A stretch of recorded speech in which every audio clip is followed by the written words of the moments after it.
I'm Sydney Luther. I'm going to be reading Sydney and Stuvie's Adventures by me, Sydney Luther. Okay. Chapter 1. It was a pleasant day in Lilytown.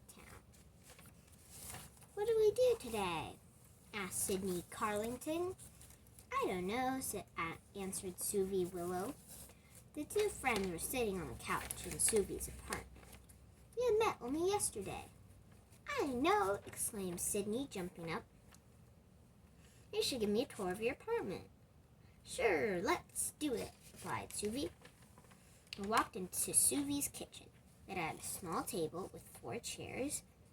There was a countertop with a tablecloth on top. There was a refrigerator and freezer mix, an oven, and rows of cabinets. It was nice, but Sydney noticed a box in the corner. Suvie noticed she was looking at it. That's where Mom keeps the sporks, he said. Sydney looked puzzled. What's sporks? She asked. They're half spoon and half forks, sporks, Suvie said, and rolled her eyes. Oh, I knew that, Sydney lied. Whatever, Suvie said, and led them to her bedroom. Suvie's bedroom had a shelf, bed, desk, and an umbrella that leaned against the wall. The bed, strangely, had 12 pillows on it. What's with all the pillows? Sydney asked.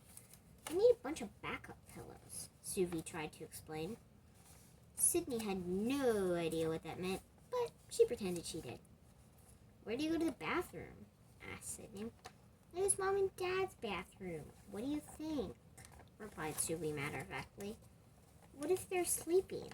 Asked Sydney, confused. Who cares? Replied Suvie, obviously annoyed. What about the bathroom down the hall? Sydney wondered aloud. That's my secret hideout, explained Suvie. The two girls walked down the hall. In Suvie's hideout, there were some normal things with not normal names. Like, the bathtub was the special toot relaxation area. The toilet was Mr. Teddy Bear's home.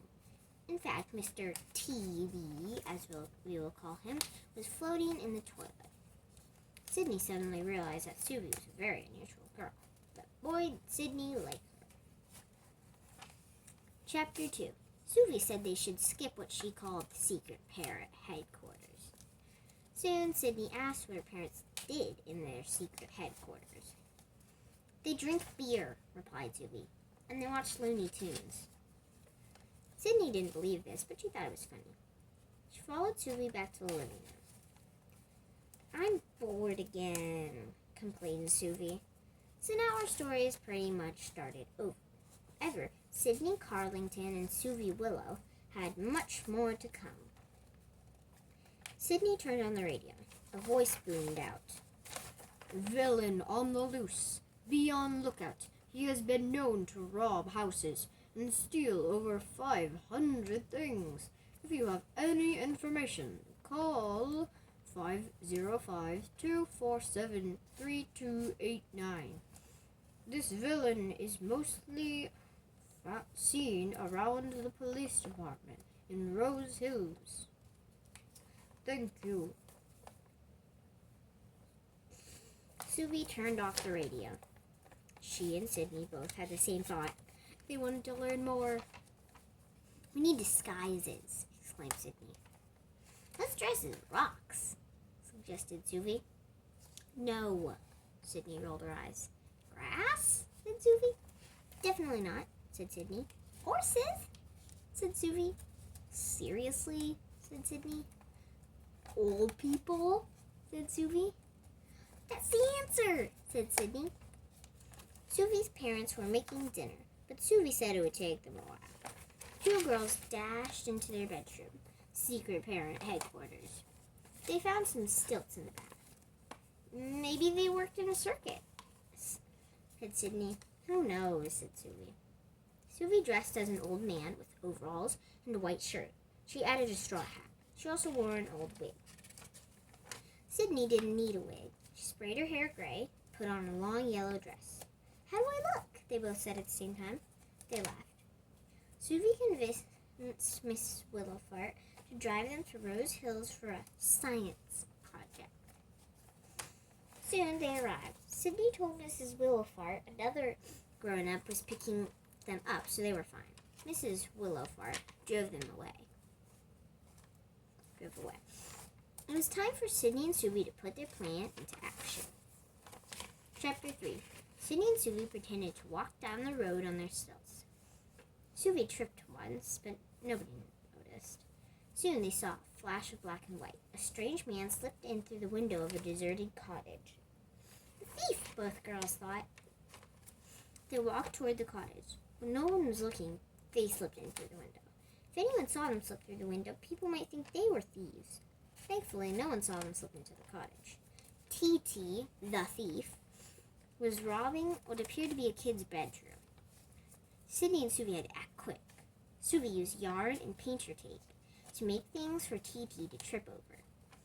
Sydney spread plastic wrap over all the doorways. She and Suvi remembered to duck under it, though. They needed to find a hiding place, and fast. T.T. was starting to walk out of the bedroom. Sydney raced into a closet and hid behind some old coats. Suvi went into a bathroom and hid behind a shower curtain. T.T. walked out of the bedroom. The two girls held their breath. Would their plan work? T.T. stumbled over some yarn. He went headfirst into some plastic wrap. But soon he learned to step over yarn and go under plastic wrap. The girls' plan hadn't worked. Would they ever get out of this mess? T.T. was obviously eating something in the kitchen. Suvi tiptoed to Sydney's closet hiding place. They sat down together to think.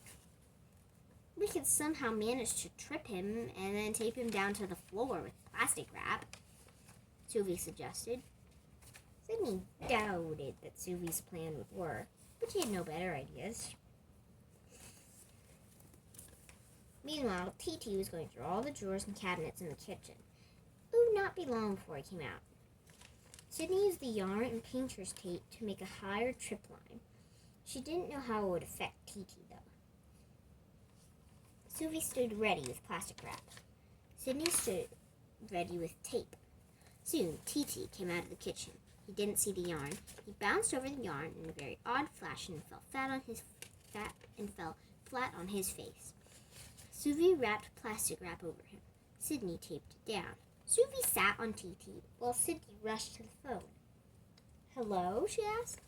"This is Walt Sanders speaking. Who are you?" asked a voice. "I am Sydney Carlington," replied Sydney, "and me and my friend have found the thief." "What is your friend's name?" Walt Sanders asked. "Suvi Willowfart," replied Sydney. She gave the address of the cottage. Walt Sanders said he would be right over with his team. Then he hung up.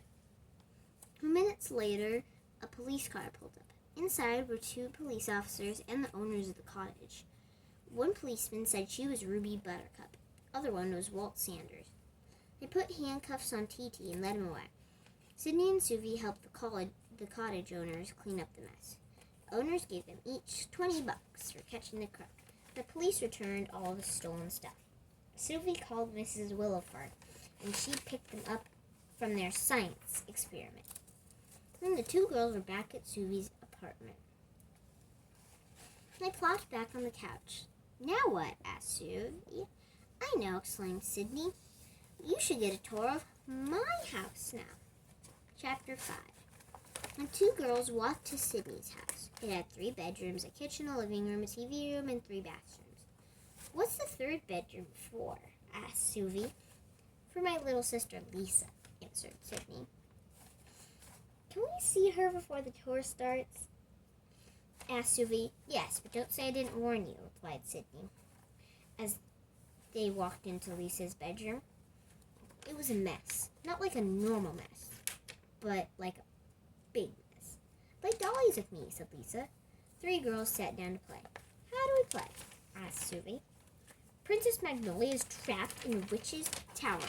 Cinderella has to go through the dungeon chute to meet Queen Crystal. So they sent Princess Magnolia a parachute, and she jumped out the window, but the witch saw her and chased her into the forest, so Princess Magnolia got lost, and Cinderella and Queen Crystal flew out over the forest on their Pegasus Lily to rescue Princess Magnolia. Then they flew back to the castle to have a tea party, explained Lisa. What does that mean? Suvi whispered to Sydney. Who knows? Asked Sydney and rolled her eyes. Lisa started playing, but Sydney and Suvi silently slipped out of the room. Sydney said they should go have something to eat, but in the kitchen they met Lisa again. Feast your eyes on my tomato, gummy worm, and pickle sandwiches, topped with ketchup and peanut butter, she said proudly. Sydney and Suvi both rolled their eyes. Lisa could be so weird sometimes. Finally, they burst out laughing. Lisa was weird, but she was also really funny. Suvi and Sydney loved being friends. Today really had been one big adventure. They hoped they would have another adventure soon. It really had been one magical day. The end. I hope you liked it.